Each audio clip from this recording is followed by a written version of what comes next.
Sitaram, Namaste. Welcome to the Hindu Perspective, coming to you from the sunny islands of Trinidad and Tobago in the Caribbean. Today we have a very special show in that we have prominent leaders of Hinduism from Trinidad and Tobago, Suriname, Canada, to discuss areas of concerning the Hindu perspective, our perspective on the things around the world. So as we begin, firstly, however, before I introduce our special guest, I want to invite our senior Pandit, Pandit Balram Prasad, to lead us in our regular opening prayer. Panditji. We bow our heads in prayer, focus on Lord Ganesh, and Om Shri Vigneshwaraya Namah. Hari Om Tat Sat Shri Vigneshwaraya Namo Namah. Om Shri Shardaaya Namah. Shri Guru Charan Kamal Bhyo Namam. Yang Brahma Varunendra Rudra Maruta Stonvanti Dibhyaista Bhairavere Sangha Parakrama Punishare Gayanti Yang Samaga Dhyana Vasti Tadgatena Mansa Pashyanti Yang Yogino Yasyantangna Virur Sura Surgana Devai Tasmai Navam Om Ekadantaya Vidmahi Vakratunda Dhimahi Tanno Danti Prachodayat Om Ganganapataye Namaha. Bole Shri Gajanan Swami ki Jai, Swaha Mata ki Jai. Thank you very much, Pandit Balramji. Now I want to begin with introductions. Today we have with us, firstly, our esteemed guest, Pandit Nitin Jagbandhan, who is the chairman of the Sanatan Dharma Mahasabha of Suriname. He's a Hindu priest, a Pandit, and have been practicing for more than 25 years. The Sanatan Dharma Mahasabha Suriname in that country is the largest Hindu organization. He has a college degree specialized in hydrology and meteorology. He has completed Hindi and Sanskrit education. He's an accredited Pandit and a training as a marriage officer. He has participated in many national and international conferences. In fact, he participated in our International Gita Forum in December last year. And he lectures at schools of the Hindi Parishad Institute, nurturing at a particular prison department, and teaches Pandits training. He regularly delivers guest lectures on Hinduism and has done tremendous work over these 25 years in promoting Hinduism. I want firstly to invite Nitinji to share with us his thoughts as we begin. Pandit Nitinji. Yes, thank you very much. I have to say that I feel very honored as Pandit of Suriname, as the chairman of the Sanatan Dharma Mahasabha Suriname, to participate in this kind of meeting. And I think that this has to be a pillar to collaborate in the future with Trinidad and Tobago, with Canada, with other countries in the Caribbean, in the world, and that in unity we can work on Hinduism, to promote Hinduism, and to enlarge our groups, and to make a unity as Hindus and work together. And I'm very pleased to join this meeting. And from here on, I would like, on behalf of the people of Suriname, the Hindus of Suriname, I want to greet all of you. Thank you very much, Pandit Ji. I now want to introduce Pandit Rajesh Maharaj, who is in Canada and joining us in this program. And I would invite Pandit Rajesh Ji to tell us a bit and share with our viewers a bit about himself and his own background. Pandit Ji. Thank you very much, and Sitaram to everyone. My name is Pandit Rajesh Maharaj, as Pandit Manidev Ji just mentioned. I'm based in Canada. I'm the president and the spiritual head of the Rameshwar Mandir and Cultural Sabha. I'm a graduate of the Sheridan College, and I have been practicing Pandit I have been a practicing Pandit for about 22 years in Canada. And I must say it's a great blessing and honor and a privilege to join with all of you on this forum to discuss Hinduism, to build network and to collaborate with each other for the preservation and the upliftment of Sanatan Dharma. Of course, living in North America, it can be a bit challenging, but it is important that we stay connected and implement and create forums like these where we can work together as a collaborative team for the benefit, the growth, and the upliftment of Sanatan Dharma. Thank you. Thank you very much for your introductory comments, Pandit Rajesh ji. I now want to invite from Trinidad and Tobago a younger Pandit, I should say, the resident Pandit at the Tulsi Manas Mandir, Pandit Tarun Maharaj, who will share some information on himself as we begin this conversation. Pandit Tarun ji. All our Pandits and viewers, I want to first of all thank you for providing this opportunity so I can be part of this wonderful panel. I must say that being exposed to Hinduism through the guidance of one of our very prominent Pandit in Swaha, Pandit Balram Prasad, I was introduced to Tulsi Manas Mandir, and being there, I had gained quite a lot of experience in Hinduism and more so leadership in running a temple. I am also part of the Swaha Tulsi Manas Mandir, where I am a senior teacher at that school, and our principal being Pandit Balram Prasad as well. So I'm quite happy to be part of this family, and I look forward to sharing quite a lot more. Thank you very much, Pandit Tarun. I think you're very, how should I put it, modest in that you did not share the fact also that you have done studies in Hindi. In Agra, you had some challenging times during COVID.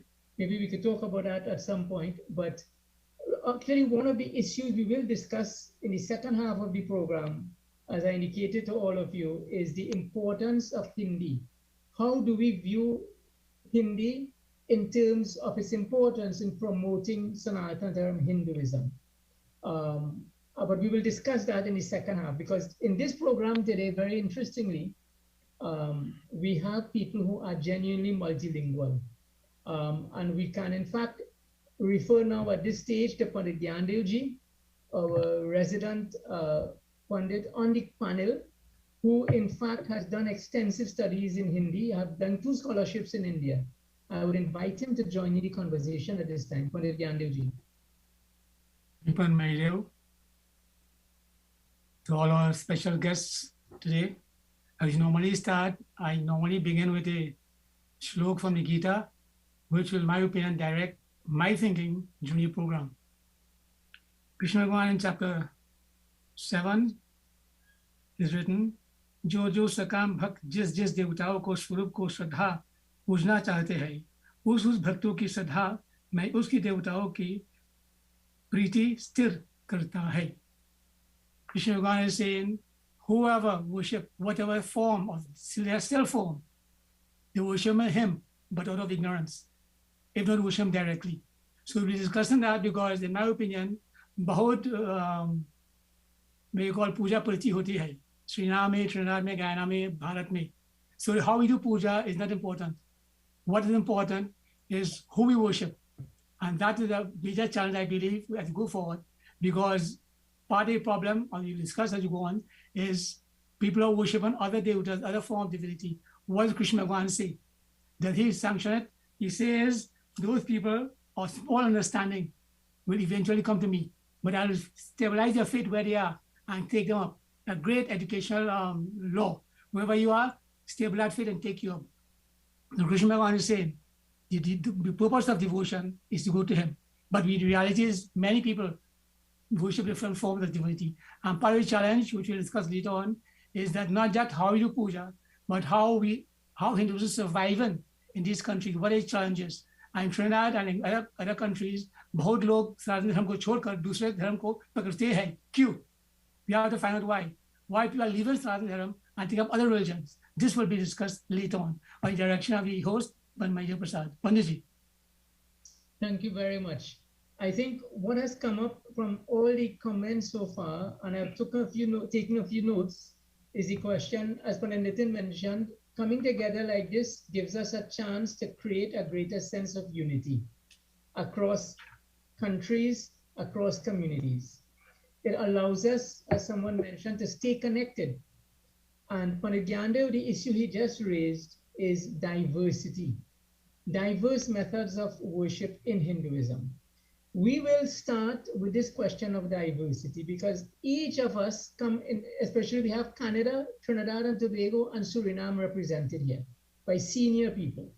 So we will start firstly in terms of looking at how Hinduism has adapted and survived in each of these areas, in each of these countries. Guests in Trinidad and Tobago, visitors in Trinidad and Tobago, and indeed residents of Trinidad and Tobago will know to a greater extent what the Trinidad and Tobago situation is. But how much do we know as Hindus as to what is happening right next door in Suriname? How much do we know as Hindus what is happening in Guyana? We've just recently had, I don't know how many of our viewers and even our panelists have seen it or read it, the terrible uproar that has been created in Udaipur, India, with the beheading of Kanhaiyalal, a Hindu tailor. Many of the media in the West shying away from it, not wanting to address it. We are not necessarily going to address it directly, but the point I'm making is there are many issues facing Hindus worldwide, and we need to begin understanding challenges that are faced in every community and responding to it. And creating a sense of brotherhood. We say Vasudhaiv Kutumbakam. The world is one family, but the family of Hindus, how united are we? I ask Pandit Balaram to come in firstly, and then we unleash this topic, and then invite the chairman of the Sanatan Dharma Mahasabha to make his comments on this opening issue of diversity and unity. Thank you, Pandit. There's a disconnect between the teachings and the practice of Sanatan Dharma everywhere. There are few, just a few, who are holding on to the teachings and also very assertive and aggressive with the practices of Hinduism, but not so with the majority of Hindus. And I could be wrong, I did no survey, so I'm not talking from any kind of statistical evidence. But Hindus need to become more assertive. I'm not saying aggressive. If they want to go that day, that's their choice. We need to be more assertive, and we need to know exactly, most of us, what are the teachings of our religion and how can we implement them to attract all, to make it palatable and to make it attractive to Hindus on the whole. Because there's no doubt we see throughout the world, I don't know if it's in other places, but definitely in Trinidad, with the pandemic and other things, where that attraction for the religion is not as strong as it should be. So we have to put our heads together and come up with solutions to handle this. And one major issue in this is that of proselytization. We cannot bury our heads in the sand like the ostrich and say all is well. Our flock, I use the word flock, I shouldn't use that, but that's the word came out of my mouth. They are being attracted. Let's put it this way. And it reflects, it shows in the official figures when they say this religion has so many followers. Now in this, we also have to be very careful. When we say we have X number of Christians, X number of Muslims, and X number of Hindus, the Hindu figure is much lower. But I looked at it this way, that many of our people, or people on the whole, may not say I'm a Hindu, but they practice Hindu teachings. Many of them do yoga. Many of them do meditation, but they will not say I'm a Hindu, nor will they accept a Hindu name. So those are some little things we have to look into, but a lot needs to be done. There's no doubt about it. Thank you very much, Pandit Balaramji. I want to invite Pandit Nitin, because I myself, and I'm sure many of our viewers, from this part of the world, Trinidad and Tobago in particular, may not know really what the practice of Hinduism is like in Suriname. Could you start by giving us a background, share with information with us as to the practice of Hinduism in Suriname at this time, and maybe also you can reference these issues being raised of conversion and what challenges you see in the Surinamese context that we can learn from and we can share with each other. Pandit Nitinji.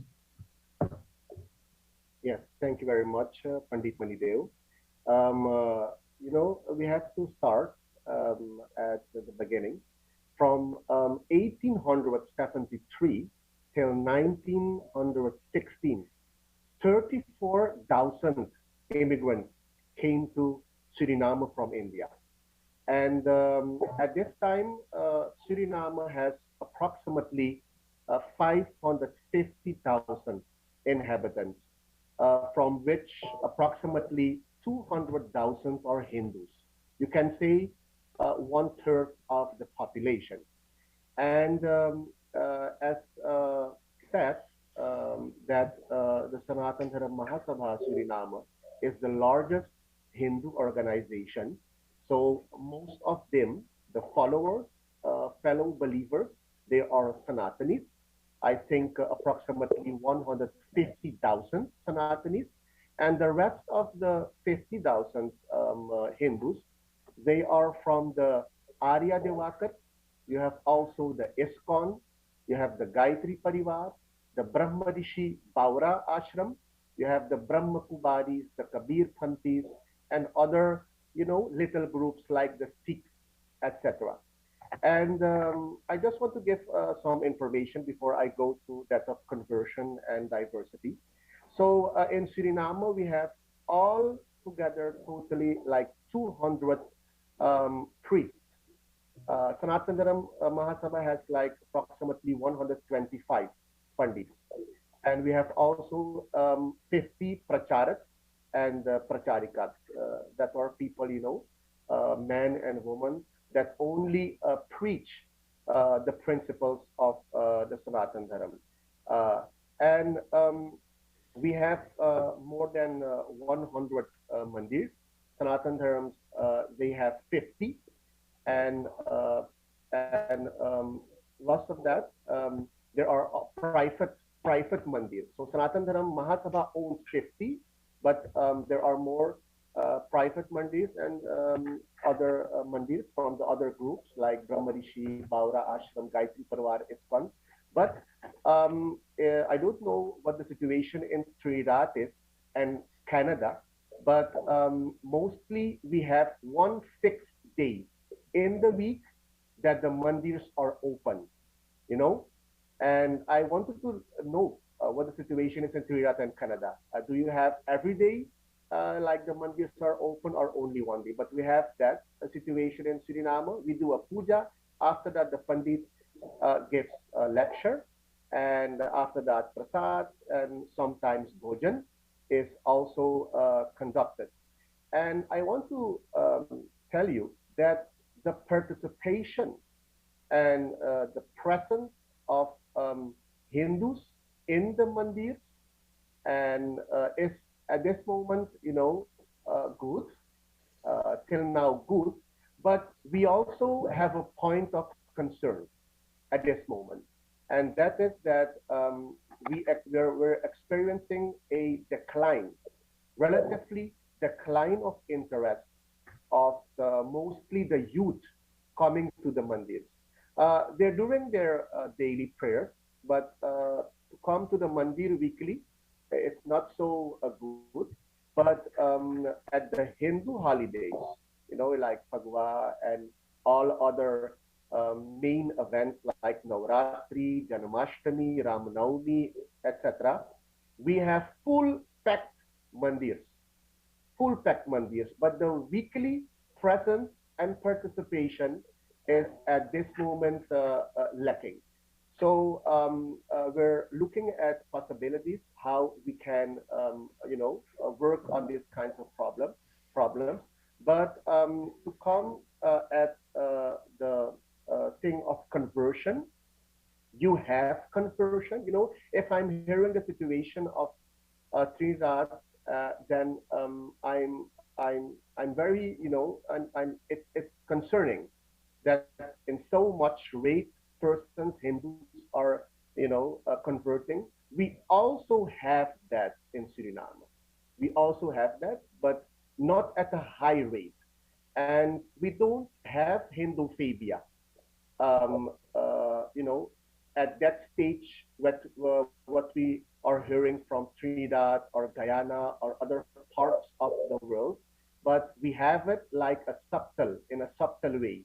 The churches are trying, you know, with their people to convert the Hindus. When they're going to marry a Hindu, the Hindus have to break their murtis. They have to give, you know, their gold, you know, because of the fact that things are being offered. So you have conversion, but not at a high rate, and we don't have that kind of Hinduphobia. But our concern is, you know, the decline of the interest of youth to come to the mandir and, you know, interest in Hinduism. Panditji, So, permit me to interject.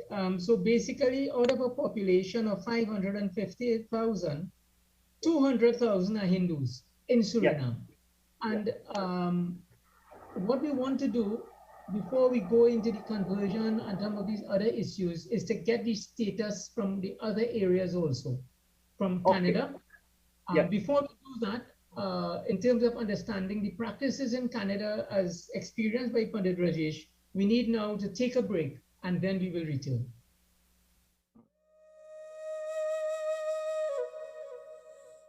Join us as we explore contemporary issues facing societies worldwide. Interviews and discussions featuring local and international experts. You can participate in our live call-in segments, a program of the board of SWAHA. Join live every Tuesday evening at 4:30 p.m. to 5:30 p.m. and prime time at 7 p.m.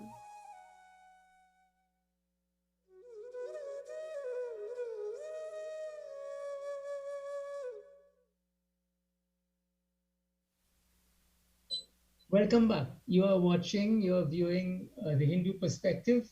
And at this point, we are going over to Pandit Rajesh, who is in Canada.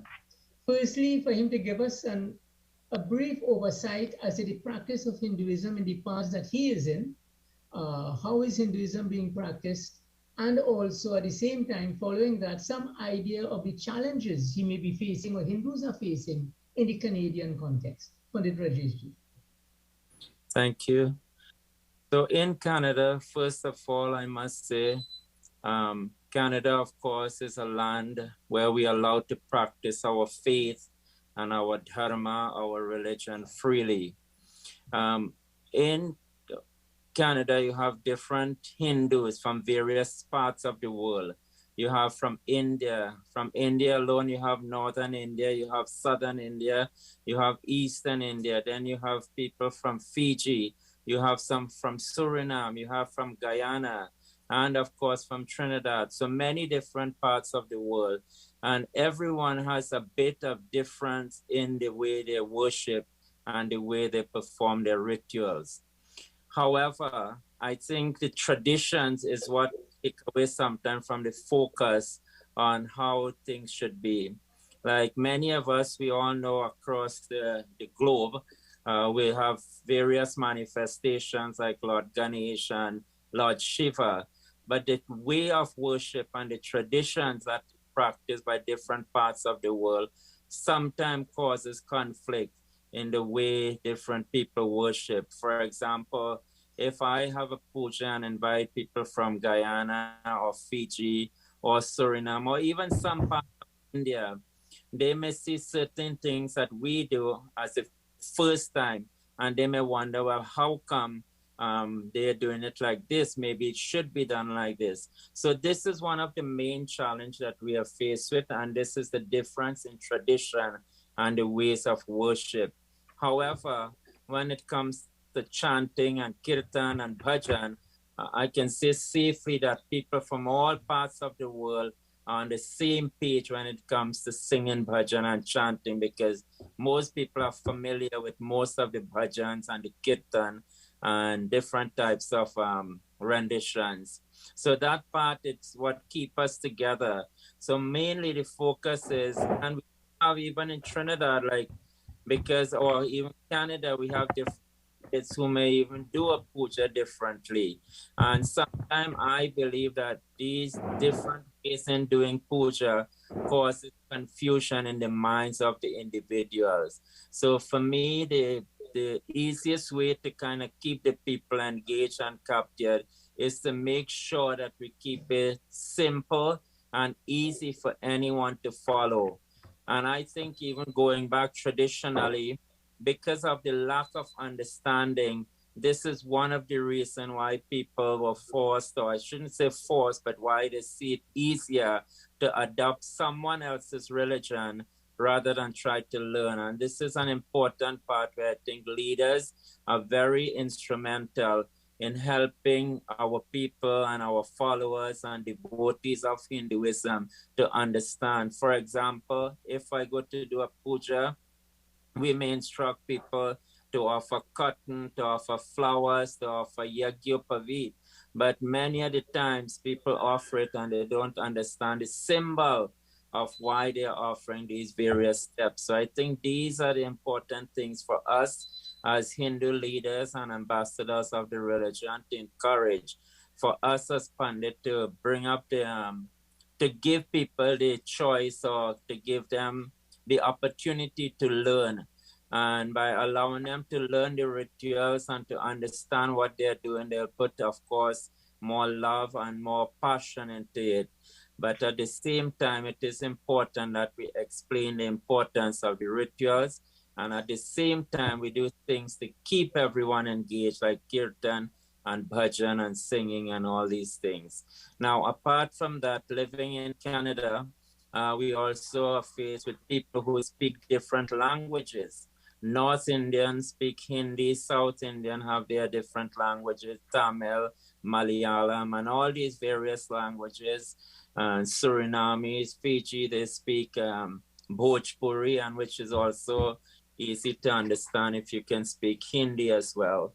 But I see with the new generation now, they're more willing to learn, but you have to make sure that they understand what they're doing and they will put more appreciation into it. So going back to the original question, the challenge that we are faced with is the different traditional ways of worship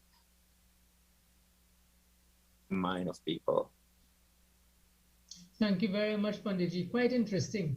With so many different communities, I just want to ask a question. Do these communities come together for festivals, or they are all separate and discrete temples catering to particular niche communities? Is that what it is really? Everyone have their own temples of worship, of course. And even let's say we have a celebration like the Ganesh Utsav, like you will find if the West Indian temples are keeping it, you will find mainly West Indian temples. The East Indian temples, sometimes they're reluctant to join. And of course, again, it goes back to the different type of worship, one. And secondly, it could be a language barrier as well, because the western part of the world, like Guyana, Trinidad, and these places, their understanding of Hindi is limited. So everything they do, we'll explain, of course, in English. The way we speak, we share our information is all in English. Only the prayers and the mantras are in Sanskrit. And the eastern part of the world, a lot of the older people who are involved in religion, their limitations to understanding English is also there. So they would, of course, join with their own community where they'll feel comfortable to speaking their own language. So this is a barrier there, and that's a language barrier mainly. Great. What about the issue that was raised on conversion? Are you facing that issue in any serious way in your community? No. I don't think we have so much of an issue with conversion, because mainly, like I said, I've been practicing here almost 22 years. And like in our Monday, we have a youth group. We had prior to the pandemic, our youth group were 54 members in total. And they were all between the age of like, let's say 2, 3 up until 2022 university level. And they're all young children, they're in school. And the good things here is why we are not faced so much with the issue of conversion, because in every university, you are allowed to practice. You have your Hindu group, you have your Muslim group, you have your Christian group. So you can go to whichever group belongs to your faith and you're free to practice. If Diwali is coming up in the university, the Hindu group will put a program together and it is respected by others. So when it comes to conversion, I don't see it as an issue in Canada. Okay, thank you very much. I want to invite Pandit Balaram, Pandit Gyando to make inputs before we move on to the other topic of the importance of Hindi. Maybe we hear from Pandit Tarun. Pandit Tarun will speak on Hindi. On Hindi, all right. Yeah. No, well, I heard what was said, and I think we should move on. I have nothing different or more to add. Pandit Gyando ji? Nitin ने एक शब्द इस्तेमाल किया, प्रचारिकास। इसका विश्लेषण कीजिए, इसका क्या है प्रचारिकास, ये क्या है? हाँ जी, देखिए, ऐसे लोग होते हैं जो पंडित का कार्य नहीं करते हैं. They are not doing the karmakand. They are not performing the rituals, karmakand rituals like puja, saying the mantras, reciting the mantras, but they are like assisting the pandit only to preach at that ritual. We call it baitat. If it is a male that is assisting the pandit only to preach, we call this kind of person pracharak, male. And if it's a female, then we call it a pracharika. ये एक स्त्रीलिंग शब्द है. प्रचार pulling शब्द है और प्रचारिका स्त्रीलिंग शब्द है.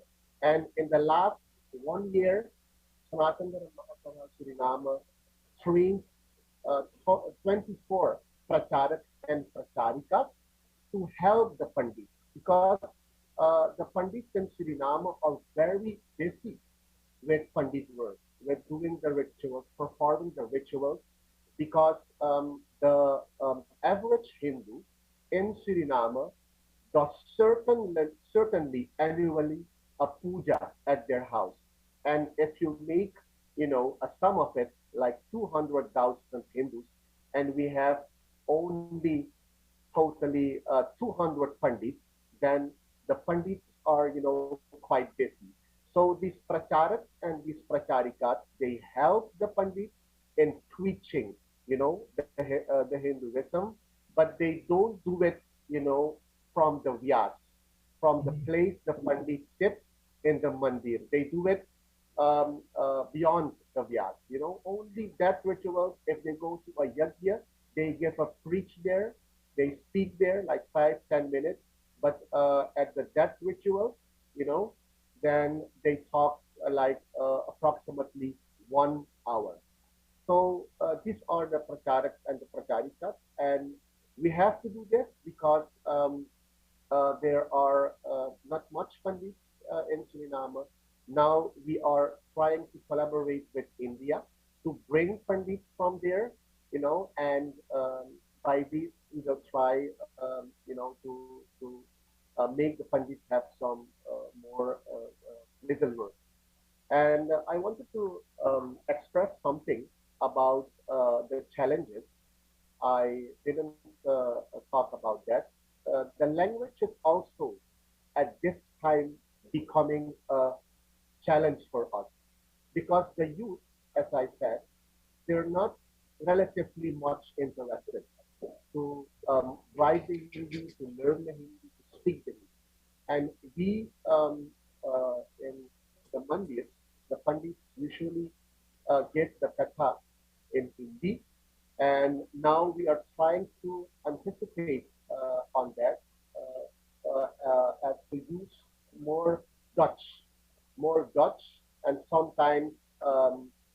Suriname, you know, to give the information Suriname to language, yeah. yes. So the Thank you very much. we have the language barrier also like Canada. The language is the issue we want to deal with, but before we do that, because it's an issue everywhere, I think, Pandit Rajesh raises it, Pandit Nitin. In Trinidad, we had particular experiences which we'll share, but I want to ask Pandit Tarun to join the conversation at this stage. As a young Pandit in Trinidad and Tobago, share with us your perspective on the practices and the challenges that you see. Okay, let me just start by saying that conversion has always been, a challenging issue when it comes to Hinduism. Now, if we try to understand why people convert, now there are various instances, and sometimes this may sound a bit harsh, but as leaders, we have to look at ourselves at times. We see of lately that there's a large intake of Hindu leaders who are coming to Trinidad and using religion under the banner of Hinduism as a means of earning cash. So they will charge a large sum of money to do certain works pertaining to astrology and whatever else. And this can be a contributing factor to turn our very own Hindus away. So it's something that we have to look at very closely. Now, what can help this? Edifying our Hindu brothers and sisters. And this can be done through our mandirs, through programs like this, which you have, through our schools, our institutions, and I must say SWA has been doing a wonderful job in terms of this. So, I see education as being a vital instrument to help lead our Hindus away from conversion. Thank you very much, Pandit Tarun. Now, I think we need, my director tells me we need to take a break. So we'll take this break now, and when we return, we will just continue our discussions.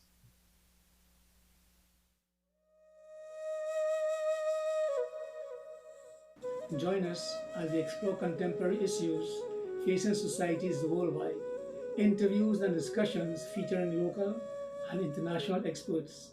You can participate in our live call-in segments, a program of the board of SWAHA.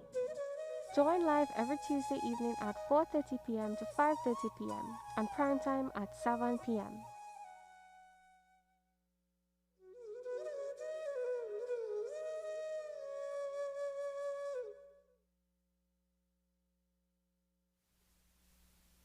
You're looking at Hindu perspective, and we have with us Pandit Nitin Jagbandan, chairman of the Sanatana Dharma Mahasabha Suriname, Pandit Rajesh Maharaj, spiritual leader, temple in Canada, Pandit Tarun Maharaj, and our resident senior Pandit Balaramji, Pandit Gyandev, in studio with us.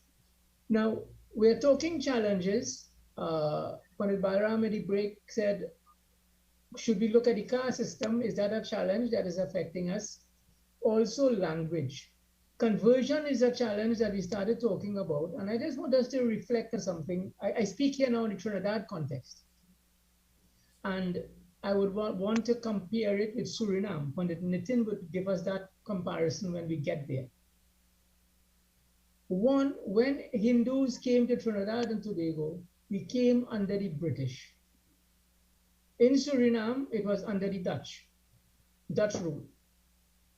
Now, fast forward 100 and something years later, even though I am Pandit, I come from a Pandit stock, my mother tongue is no longer Hindi. My mother tongue is English. My father was a fluent Hindi speaker, but his generation and the generation before him took a decision that it was better for us to be English speakers than Hindi speakers. That's a fact. Why did they do that? What prompted that? And we go back, it all starts, in my view, because of the British desire to convert. to control people to a greater extent, what happened? We talk about, the Canadian missions coming in and putting up schools, but what was the point of this education? This education was to move us away from our tradition. So to get into a school, I could no longer be Manideo, I must be Paul. My religion was denigrated, my language was denigrated, and so today, for example, and it's no accusation, it's a statement of fact. There are many people who would look like me and they are not Hindu. They have lost their tradition because there was a concerted effort for economic gain to move them away from Hinduism. So strip a man of his culture, strip a man of his language, and you strip a man of his religion, and then you make him what you want him to be. These are interesting comments that I am making, in my view, for discussion. And in Suriname, or Suriname, as we would say, the Hindus in Suriname are still Hindi speakers. Am I not right, Pandit Nitinji? In the homes, what is the language of the Hindu? Yes, yes. At this moment, we have a problem. We are Hindu speakers, we were Hindu speakers, but now it's turning on. We have some points of concern that at this moment, relatively, not mostly the youth do not speak Suriname or Hindi at their home. We are facing now this problem, and I want to go in the history. You mentioned something about the British rule. We had the same problem in Suriname. After the end of the endangered labor ship in 1960, the Hindu children, they haven't schools. There were only schools, Christian schools, on the leadership, of the Christians. And at that point, not much of the Hindu children, they went to schools because the parents, our ancestors, they didn't want it to be that, because this was the biggest reason, would be the biggest reason that the children would be converted to Christian. And because of that, the Hindu community, no, the Dutch, they created something like Kuli scholen. Kuli means, it's another name for Hindu, and scholen means school. But it doesn't work so good. And in 1929, the Sri Sanatan Dharma Mahasabha was established. And because of that, the Sanatan Hindus, Arya Samaj was also being established. Then the Hindus began to make Hindu schools, municipal schools. And because of that, the children, they began to go to schools. And that's the reason, that not much of the Hindus, were able to convert to Christianity. But if we go to straight your question, Hindi is the language that we speak a lot since the immigrants came here. But let's see, from like 5 years now, I think not much of the youth are interested. We have a Hindi bishop in Suriname, but the interest is declining. So you have some families wherein they speak the Hindi, they speak the Suriname, but relatively the group is declining. And this is our biggest point of concern. And I also want to express something, the challenges that we face. I think that one of the biggest reasons that Hindus convert in Suriname to Christians is the fact that most of the things of Hinduism are very, not simple. There are topics that are not discussed very good by our own Pandits, and that's the reason, they convert also to Christianity. They have one book, one Bible. We have four Vedas, we have the Shastras, we have the 18 Purans, 18 Up-Purans, 18 Off-Purans. We have more than 100 Upanishads. We have the Ramayana, the Mahabharata. That's the diversity of the Sri Sanatana Dharma, the Hinduism. But this diversity does not, it's not good expressed to the Hindus, and this is also one of the reasons they quite they don't know what to do, and that's the reason that they convert to Christianity. Okay, I'm listening. Yeah, because one of the things being raised there is the diversity in Hinduism, so that it also, the same point that Pandit Rajesh made, each Hindu grouping firstly will stick with traditions that they know. So there is no coming, and it's the same issue in India. We speak of India being 80% Hindu, but they are not one group. They are not a homogeneous society. So that they don't think as one, they don't act as one. And this is the challenge Hindus face worldwide. Here in Trinidad and Tobago and Suriname, for example, Guyana, Trinidad and Tobago and Guyana had a similar experience with colonialism. Suriname, I spent a lot of time with your former ambassador, Krishnadad Bajnath, who was Bajnath, who was in India in 2003 to 2010 there. We were friends, right? And I understood Suriname better and how you have maintained a closer linkage with Indian culture, because of your adherence to language, your ability to have retained language. So even the idea now that you could think, I will bring Pandits from India and train them and they can fit into Suriname society. In Trinidad and Tobago, that will not be so simple, because the Pandits coming out of India, many of them can't speak English. The ones who can speak English, they are coming for a different purpose. Yeah?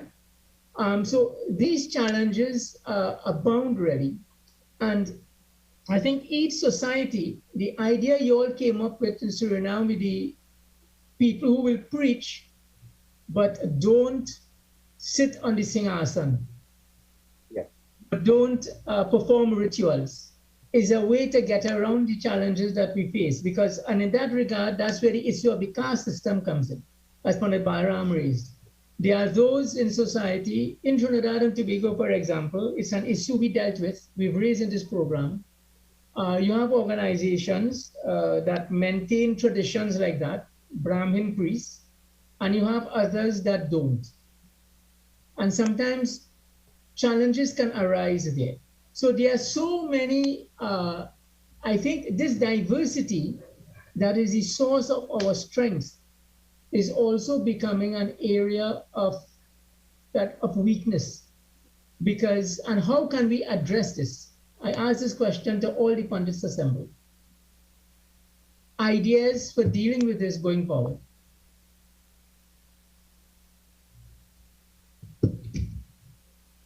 Can I speak? Yeah. So I think it's forums like these that could help fix or start fixing issues like that. Because from all I'm hearing, it is the diversity in the faith that is causing a lot of confusion in the minds of the people. And in addition to that, the lack of knowledge that the people have, the ignorance is causing them also to give up what they have or what they belong to for something else. And this will happen in any situation. So I think forums and organization and collaboration like this is a key part of trying to start to standardize some of these processes so that we can preach it as Hinduism wherever we are, whether it's Suriname, Trinidad, Guyana, or Canada. I think standardization is an important part of the process in helping to eliminate the confusion in the mind of the people. And this starts with organization like this forum you're having. So collaboration, unity, and understanding that we all have to work together to build, to continue to keep the faith growing and to keep the people together and prevent them from changing the faith is an important part for all of us to understand. I think what is happening in the practice of Hinduism, there's a heavy emphasis on the rites and rituals, myths and legends, and not so much on the philosophy. Because you'll see in the philosophy of the religion, there's greater unity and understanding. But each person has its own peculiarities in their rites and rituals. And that is causing a lot of, it shouldn't cause the confusion, but when as it was mentioned before, the understanding behind what is being done is not explained. So we see the people are confused or disappointed or disenchanted. There's heavy emphasis on ritualism rather than philosophy. You have to look at that also. Then the solution being proposed here, one of the ideas is one, education, and education not necessarily in learning complex rituals, which varies from community to community and from country to country, but rather identifying the core philosophy that creates the beauty in Hinduism and having that preached and taught to a greater extent. Because, you know, what Pandit Rajesh mentioned, I never thought about it to any great detail before. But really, Canada is a migrant community, basically. So that everybody who comes here comes from somewhere else, similar to Trinidad and Tobago. But the Hindus in Trinidad and Tobago all more or less came from Bihar, UP. So that there isn't that diversity. But with the diversity you face there, what happens is that these Hindu groupings can't really interact with each other. Different language, different practice.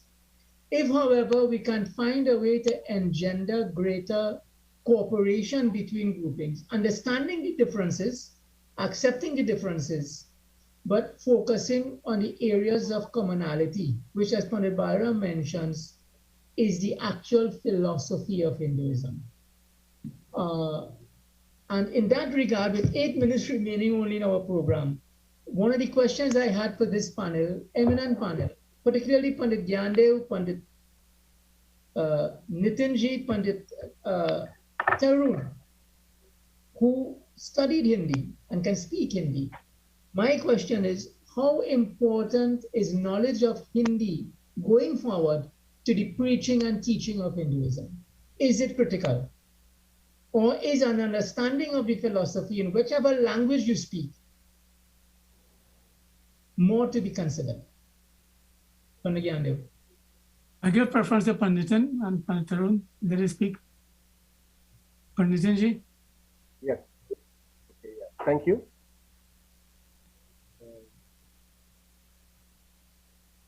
Yes, thank you. I just want to tell something that the importance of Hindi in preaching and teaching Hinduism has a lot of value for us as Hindus in Suriname. And it is known that Suriname is one of the few countries in the world where Hindi is yet learned, written, spoken. You have India, you have Fiji, you have Mauritius, you have a little bit in Nepal. But Suriname is, I think, one of the 4 or 5 countries left on the globe where Hindi is so much spoken. So we emphasize that, we value that. And I want to give this information to you all that you know that in Suriname we have a overarching Hindi organization called the Suriname Hindi Parishad. There are like approximately 70 Hindi schools over the whole country. And annually, we have like 500 till 600 students that make the exam. So we are trying to preserve the Hindi.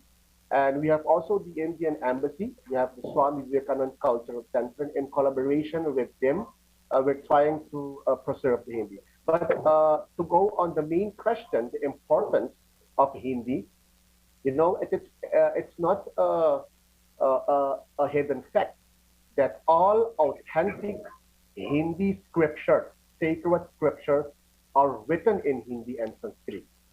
And definitely, I think that to be a Hindu, you don't have primarily to have the knowledge of Hindi. You can also learn the Hindutva by another language like English. But I think that all of us are certainly on one line that knowing Hindi, writing Hindi, speaking Hindi, no, reading Hindi has added values on us as Hindus, because research and science have proven that there is a direct link between your mother tongue, in this case the Hindi, and civilization. And I think Pandit Manidev mentioned that also. We know the codes. If you want to destroy a community, destroy his mother tongue, then you will be successful. So we're trying to preserve the Hindi. Sanatana Mahasabha has 15 municipal schools where Hindi is also in the standard curriculum of our organization. The Arya Vakar has also. And I want to emphasize one thing, that in the Hindu sacred books, the 6 cultural fields are also mentioned. If you want to become a good Hindu, if you want to lie emphasis on Hindutva, you have to have 6 things, surely. And the first thing is the Bhasha, the mother tongue, Hindi, Sanskrit. Second one is Bhajan. You have to pray. You have to pray, you have to sing the devotional song. Bhojan is the third, eating habit. The fourth is the bhesh, the clothing. The fifth is the bhutkal, our history from our identity. And the sixth one is the bhavana, our attitude and mentality. So I think that overall, we don't have much time. Overall, we as Suriname Hindus, we emphasize the state of Hindu, and it is important for us to know the Hindi language. But we also accept that you can learn the Hindutva by another language. Thank you very much, Pandit Nitin. Pandit Tarun, you went to India, spent time studying Hindi. How has this, in your own estimation, impacted on your ability to preach and teach Hinduism? Pandit, let me just say that Hindi is a very diverse language, and it has helped me tremendously in understanding my scriptures better. One of the amazing things with Hindi is that it's a phonetic language. As it's written, it's spoken in that way. And, you know, if you go to Ramayana, you would see that the words are rhyming. It's in Hindi. That's the flexibility of the language. And, you know, this brings some sort of joy to you. And if one really wants to understand their scriptures better, I think the way to go is learning Hindi. So this is an important tool to help one to understand scriptures and communicate in a more realistic manner. For example, you go to India, you can communicate to someone in that particular language. So I see it as an important tool to understanding your scriptures and more so in communication. Thank you very much. My director tells me we have 3 minutes remaining.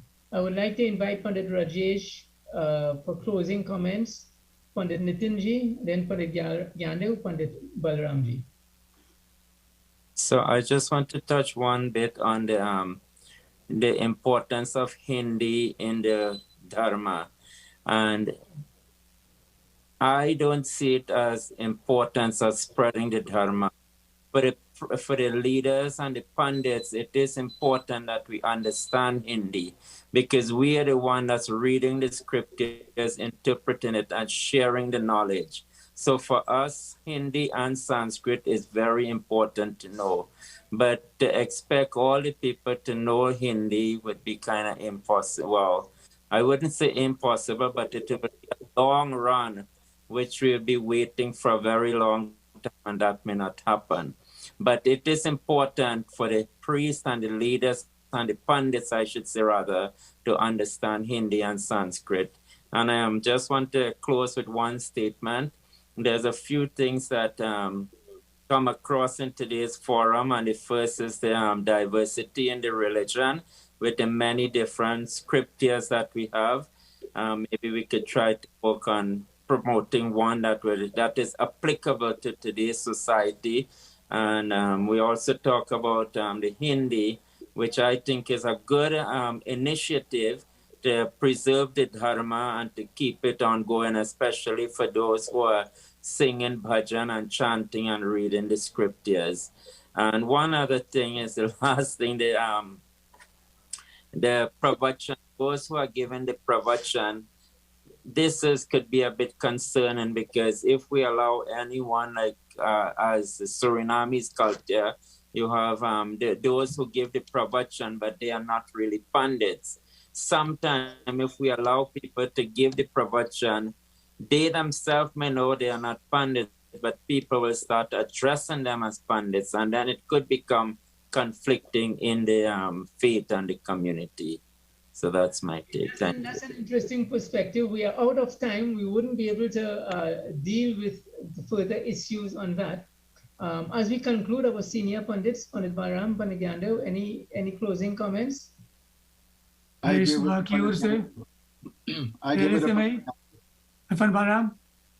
to Pandit Gyandev. Okay.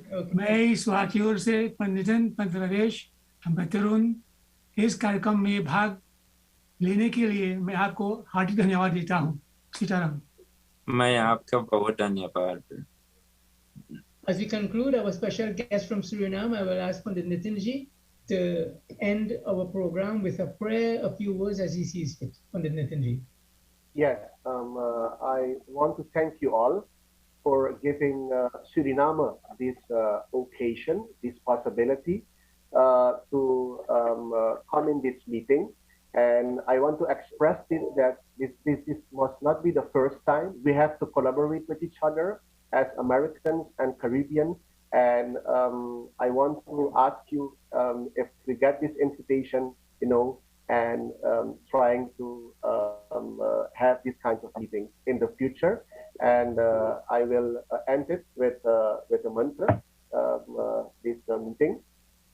Harihi Om Bhadram Karnevi Srinuyam Deva Bhadram Pashyemakshabhir Yajataha Dhire Rangai Sushuvagwang Tasanu Dhir Vashemahi Devahita Yadayu Om Dhyau Hau Shanti Antarikshagwang Shanti Prithvi Shanti Rapah Shanti Roshaya Shanti Vanaspataya Shantir Vishve Devaha Shantir Brahma Shanti Sarvagwan Shanti Shanti Reva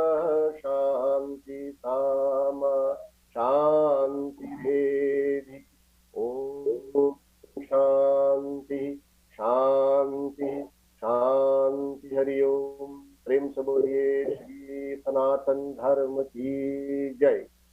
Thank you very much.